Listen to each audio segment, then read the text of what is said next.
Welcome to the world of video game remakes, where old games get a new coat of paint, a fresh set of pixels, and sometimes a lot of bugs. Yes, my dear gamers, the world of video game remakes has seen a rise in the past few years, with developers trying to cash in on our nostalgic memories. But sometimes things don't go as planned. That's when we end up with remakes that are better off buried in the depths of gaming history. This is video game remakes that went horribly wrong. But first, are you subscribed? No? Everyone watching this video isn't subscribed, so please sub to the channel so I can feed my 50 children. The concept of video game remakes can be traced back to the late 90s and early 2000s. Back then, developers used to remake classic games to take advantage of the new hardware capabilities of consoles. One such example is the remake of the classic game, Resident Evil, which was released in 2002 on Nintendo GameCube. The 2002 remake of Resident Evil on the Nintendo GameCube is a prime example of a successful video game remake. The original Resident Evil was released in 1996 on the PlayStation, and it was a groundbreaking game that helped define the survival horror genre. However, the original game's graphics and gameplay mechanics were limited by the hardware of the time. Fast forward to 2002, and Capcom saw an opportunity to bring the classic game to a new generation of gamers with the release of the GameCube remake. The game featured updated graphics, new gameplay mechanics, and even new story elements that expanded upon the original game's lore. The most significant improvements in the GameCube remake were the updated graphics. The game featured highly detailed environments and character models for the time, which brought the world of Resident Evil to life in a way that was not possible on the original PlayStation. The updated graphics also added to the game's atmosphere, making it even more tense and frightening than the original. In addition to the updated graphics, the GameCube remake also featured new gameplay mechanics. For example, players could now aim and shoot in real time, which made combat more engaging and strategic. The game also featured new enemy types and updated puzzles, which added to the game's replay value. But it wasn't until the mid-2010 that video game remakes started gaining popularity. The mid to late 2010s marked a resurgence in the popularity of video game remakes, particularly in the form of HD remasters and remakes. One of the main reasons for this resurgence was the rise of digital distribution platforms like Steam, PlayStation Store, and Xbox Live, which made it easier for developers to distribute and sell remastered and remade versions of classic games. The growing nostalgia of gamers was also instrumental in the popularity for video game remakes. Nostalgia sells.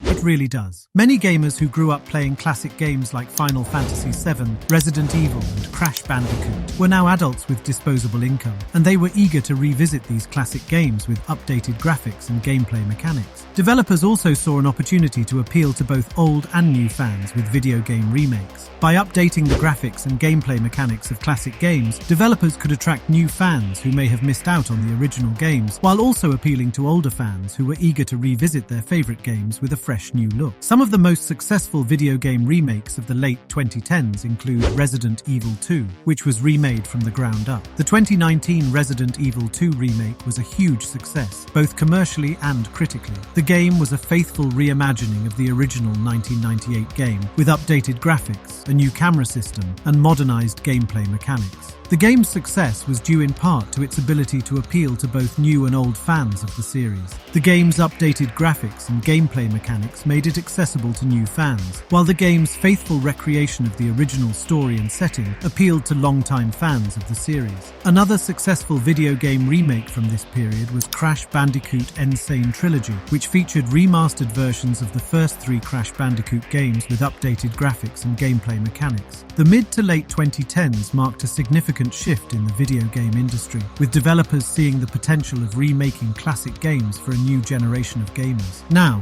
let's talk about the remakes that went horribly wrong. Welcome, my dear viewers, to the nightmare that is the Silent Hill HD collection. I have some spine-chilling news for you. This remake was an absolute disaster. Yes, ladies and gentlemen, Konami managed to mess up one of the most iconic horror franchises of all time.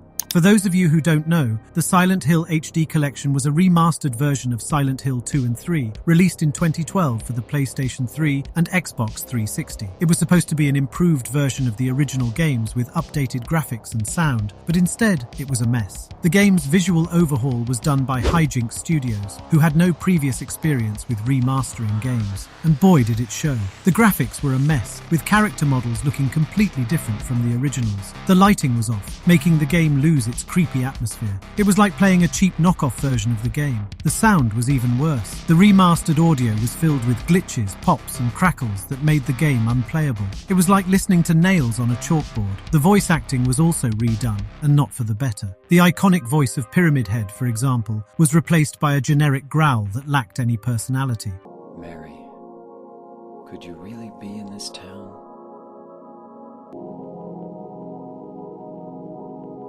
Mary, could you really be in this town? This town? There's something wrong with it. It's kind of hard to explain, but... Is it dangerous? Maybe. And it's not just the fog, either. Okay, I got it. I'll be careful. I'm not lying. This town, there's something wrong with it. It's kind of hard to explain, but... Is it dangerous? Maybe. And it's not just the fog, either. It's... Okay, I got it. I'll be careful. I'm not lying. Anyway, I'm glad you're alive. Anyway? What do you mean, anyway? You don't sound very happy to see me. I was almost killed back there. Why didn't you try to save me? All you care about is that dead wife of yours. I've never been so scared in my whole life. Anyway, I'm glad you're alive. Anyway? What do you mean, anyway? You don't sound very happy to see me. I was almost killed back there. Why didn't you try to save me? All you care about is that dead wife of yours. I've never been so scared in my whole life. But the worst part of the Silent Hill HD collection was the bugs. The game was full of them. From frame rate drops to freezing and crashes, the game was virtually unplayable. There were also issues with the game's controls, which were unresponsive and clunky. And to top it off, Konami didn't even bother to include the original endings for Silent Hill 2. Instead, they used the ending from the director's cut version, which was universally panned by fans. So, why did Konami mess up the Silent Hill HD collection? Well, for starters, they outsourced the remastering to an inexperienced studio. They also rushed the release, giving the studio little time to fix the issues. And to add insult to injury, they didn't even bother to test the game before releasing it. The Silent Hill HD collection was a terrible remake. It was a disaster from start to finish, with graphics and sound that looked and sounded worse than the originals, and game-breaking bugs that made it unplayable. The Silent Hill HD collection is a cautionary tale of what can go wrong with video game remakes. Fans of the series were left disappointed and outraged by the shoddy remaster, and Konami's refusal to address the issues only added insult to injury. Hopefully, this serves as a lesson to developers that the legacy of classic games should be treated with respect and care, rather than exploited for a quick profit.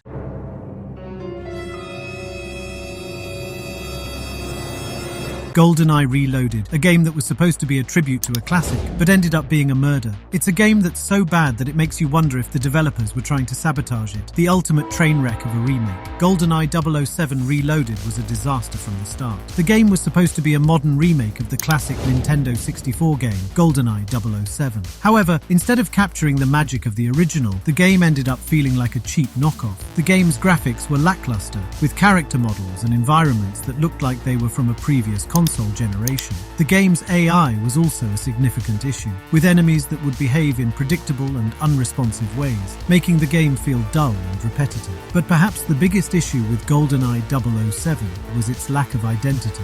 The game seemed torn between being a faithful tribute to the original and a modern shooter, resulting in a disjointed and confusing experience. The game's multiplayer mode, which was supposed to be a highlight, was also terrible, with limited customization options and clunky gameplay.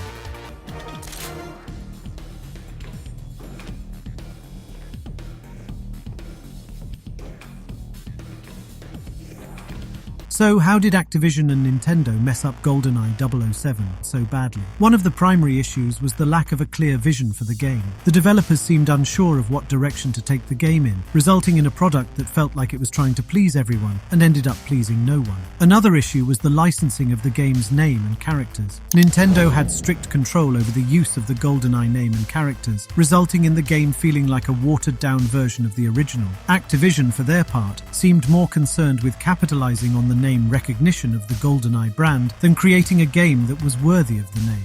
GoldenEye 007 was a disaster of epic proportions. It was a game that was so bad that it made fans of the original question whether the game should have ever been remade. The lack of a clear vision, the licensing issues, and the uninspired gameplay all contributed to a game that felt like a cash grab rather than a tribute to a beloved classic. So if you ever come across GoldenEye 007 in a bargain bin, my advice would be to save your money and stick with the original GoldenEye 007 on Nintendo 64.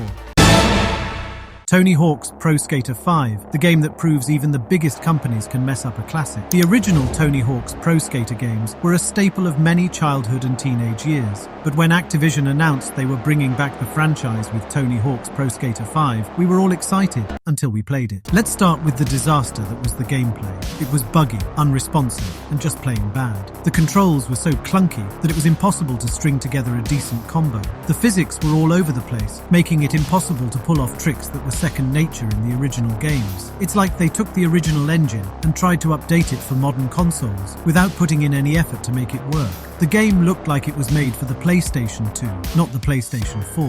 The textures were muddy and low resolution. The character models were stiff and lifeless, and the environments were bland and uninspired. It was like they had no idea what made the original game so visually appealing. But the real disaster was the online play. The game was practically unplayable online, with constant lag and dropped connections. And even when you did manage to get into a game, it was a mess. The matchmaking was terrible, putting players of vastly different skill levels together and making for a frustrating experience for everyone involved. So how did Activision and the other companies involved mess up so badly? Well, it's clear that they were more interested in cashing in on the nostalgia of the original games than actually making a good game. They rushed the development, cutting corners and releasing a game that was nowhere near ready for public consumption. And when the game was met with widespread criticism, they abandoned it, refusing to release any patches or updates to fix the numerous issues. Tony Hawk's Pro Skater 5 was a disaster of a game that no one asked for. It was a lazy attempt to cash in on the nostalgia of the original games, and it failed spectacularly. The gameplay was unresponsive, the graphics were outdated, and the online play was a mess. Activision and the other companies involved should be ashamed of themselves for putting out such a terrible product and for abandoning it when it was clear that it needed serious work. Let's hope that if they ever decide to bring back the franchise again, they'll actually put in the effort to make a good game. And that's it for our journey through the world of video game remakes. We've seen the good, the bad, and the downright ugly. From Resident Evil on the GameCube to the disaster that was Silent Hill HD Collection, there's no denying that video game remakes can be a hit or miss. But when they get it right, they can transport us back to our childhood and reignite that sense of wonder and nostalgia. So here's to hoping that future remakes will learn from the mistakes of the past and give us the remakes we truly deserve. If you enjoyed this video, make sure to like, comment, and subscribe.